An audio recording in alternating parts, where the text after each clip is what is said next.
இன்றைக்கு நம்ம தியானிக்க இருக்கிற வசனம் ரோமர் 2:6 தேவன் அவனவனுடைய கிரியைகளுக்கு தக்கதாய் அவனவனுக்கு பலனளிப்பார். இன்னைக்கு கர்த்தர் நம்மோடு இடைப்படுகிறார். அவனவனுடைய கிரியைகளுக்கு தக்கதாக தான் அவர் பலனளிக்க போகிறேன்னு சொல்கிறார். ஏன்னா சோர்ந்து போகாமல் நீங்கள் நற்கிரியை செய்து மகிமையும் கனத்தையும் அழியாமையும் தேடுகிறவர்களுக்கு நித்திய ஜீவன் உண்டு.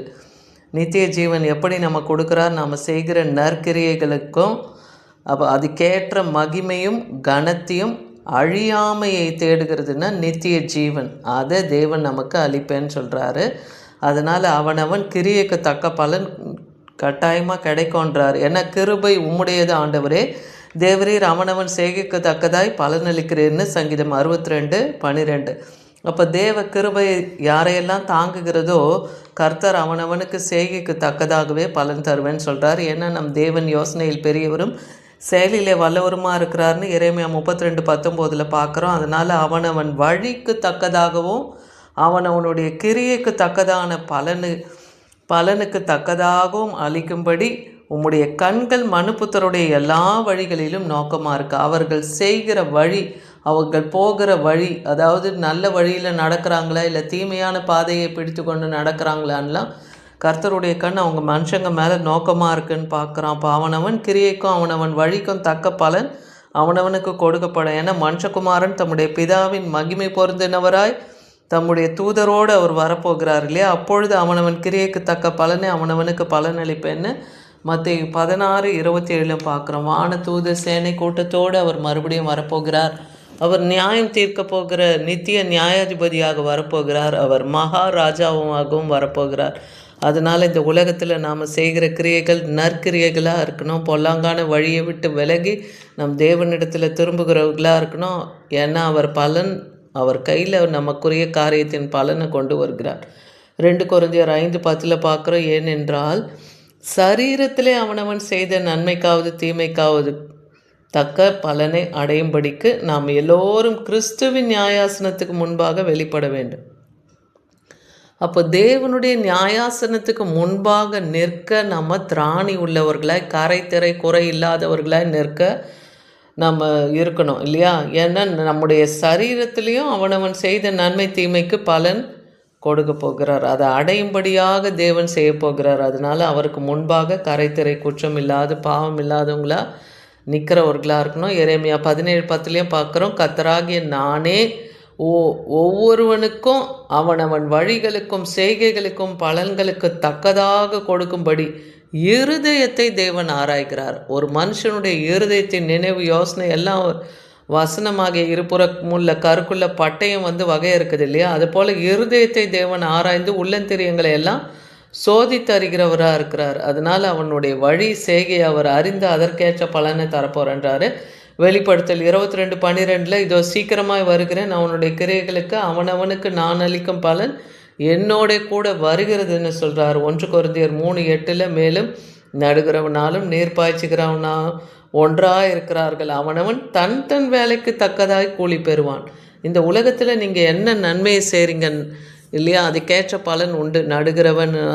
நடுகிறவனுக்கும் நீர் பாய்ச்சுகிறவனுக்கும் விதைக்கிறவனுக்கும் எல்லாருக்கும் தேவன் பலனை வச்சிருக்கிறார். அதனால் அவனவன் செய்கைக்கு அவனவன் வேலைக்கு தக்க பலனும் கூலியும் நான் தருவேன்னு சொல்கிறார். இந்த உலகத்தில் கர்த்தருக்காக ஊழியம் செய்கிறவர்களாக இருந்தாலும் உங்களுக்கு ஏற்ற பலனை கூலியை தேவன் நிச்சயமாக தருவார். ஏன்னா ஒரு ஓமையே ஆண்டவராகிய இயேசு கிறிஸ்து தன் சீஷர்களிடத்தில் சொல்லுவார் இல்லையா? எல்லாம் தன்னுடைய தோட்டத்தில் வேலை செய்யும்படியாக அநேகரை அழைக்கிறாரு. அதில் தொடக்கத்திலிருந்தே வேலை செய்கிறவங்களும் இருக்காங்க. 11ஆம் மணி நேரத்துலேயும் வீதிகளில் நிற்கிறவங்களெல்லாம் போய் அழைத்து வரும்படியாக தன்னுடைய ஊழியக்காரனை அனுப்புகிறாரு. அப்போ யாரெல்லாம் வர விரும்புங்களோ இந்த 11ஆம் மணி நேரத்துலேயும் ஊழியத்தை செய்யுங்க.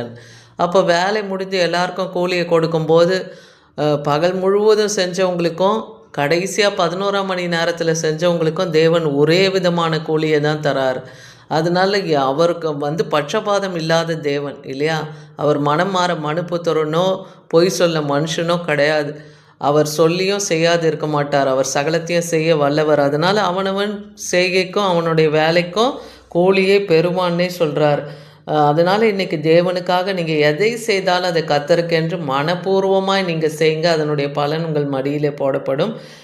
யோபு 34ஆம் அதிகாரம் 11வது வசனத்தில் பார்க்குறோம், மனுஷனுடைய செய்கைக்கு தக்கதாக அவனுக்கு சரி கட்டி அவனவன் நடக்கைக்கு தக்கதாக அவனுக்கு பலன் அளிப்பார். அடுத்து என்ன பண்ணுவார்? செய்கைக்கு தக்கதாகவும் அவன் நடக்கை, அவனுடைய பிஹேவியர் எப்படி இருக்குன்னு பார்த்தோம், தேவன் அவனுக்கு பதில் அளிப்பார்.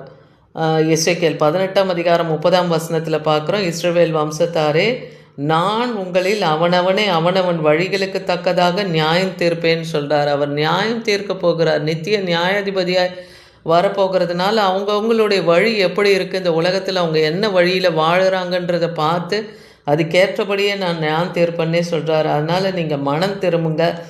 அக்கிரமம் உங்கள் கேட்டுக்கு காரணமாக இருக்குது. கேட்டுக்குன்னு சொல்கிறது பாதாளத்துக்கு போகிறது, நரகத்துக்கு போகிற வழி. நீங்கள் அக்கிரமம் செஞ்சால் அது நரகத்துக்கு போகிறதுக்கு காரணமாக இருக்கும்.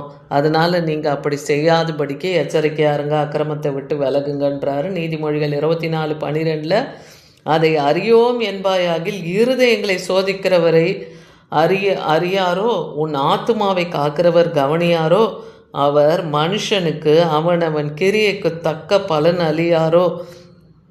அப்போ எதையுமே கர்த்தர் பார்க்கலலாம் நினச்சிக்கிட்டு எவ்வளோ அக்கிரமத்தை எல்லாரும் செஞ்சுக்கிட்டு இருக்கலாம் அந்த உலகத்தில். ஆனால் தேவன் ஆத்துமாவை காக்கிறவர். அப்போ நம்மளுடைய எல்லா காரியங்களையும் அவர் கவனித்து கொண்டு தான் இருக்கிறார். நம் நினைவுகளையும் யோசனையும் அவர் அறிந்திருக்கிறார். நம் வாயில் சொல் பிறவாத முன்பாகவே நம்ம என்ன பேச போகிறோன்றதையே தேவன் அறிஞ்சிருக்கார். அதனால் அவனவன் கிரியைக்கு தக்கதான் நான் பலன் கொடுப்பேன். அதனால் நீங்கள் ஒன்றையும் குறித்து கவலைப்படாதீங்க. உங்கள் நம்பிக்கை ஒருபோதும் கெட்டு போகாது, வீணாகாதுன்னே அடுத்த வசனத்தில் சொல்கிறாரு. கர்த்தரை மாத்திரம் நம்ம நம்பி இருக்கணும். ஏன்னா உனக்கு விசுவாசம் இல்லாது இருந்தால் அது தேவனுக்கு முன்பாக உன் மட்டும் இருக்கட்டும். ஆனால் நல்லதென்று நிச்சயித்த காரியத்தில் தன்னை குற்றவாளி ஆக்காதவன் பாக்கியவான். சில காரியங்களை நீங்கள் சரியாகவே செஞ்சு கொண்டே போகிறீங்கன்னா அதில் உங்களை குற்றவாளியாக நீங்கள் எண்ணாமல் இருங்க. ஏன்னா நீங்கள் எல்லாத்துலேயும் கரெக்டாக இருக்கீங்கன்னா அது அப்படியே இருக்கட்டும்ன்றார். அதே போல் நீதிமொழிகள் 24:2 பார்க்குறோம், அவர் இருதயம் கொடுமையை யோசிக்கும், அவர்கள் உதடுகள் தீவினையை பேசும்.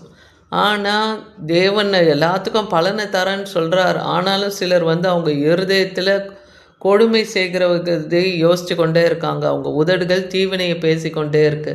அப்படிப்பட்டவர்களுக்கும் தேவன் அவரவர் கிரியைக்கும் அவரவர்களுடைய காரியங்களுக்கும் தேவன் பலன் அளிக்க வரப்போகிறார் இல்லையா? அதுதான் இன்றைக்கி நமக்கு தேவன் இடைப்படுறார். அவனவனுக்கு கிரியைக்கு தக்கதாக அவனவனுக்கு நான் பலன் அளிப்பேன். அதனால் இந்த உலகத்தில் நமக்கு கொடுத்துருக்கிற ஓட்டத்தில் உண்மை உத்தமமாக ஓடி, எப்படி பவுல் அப்போஸ்தலன் சொல்கிறார் இல்லையா, நல்ல போராட்டத்தை போராடினேன், விசுவாசத்தை காத்து கொண்டேன். அதை போல் நல்ல போராட்டத்தை போராடி தேவன் நமக்கு கொடுத்துருக்கிற விசுவாசத்தை காத்து கொண்டு நல் வழியில் நற்கிரியை செய்கிறவர்களாக இருக்கும்போது அப்போ கர்த்தர் நம்மை அவருடைய நியாயாசனத்தின் முன்பாக நிற்கத்தக்கவர்களாய் நம்மை வைப்பார்.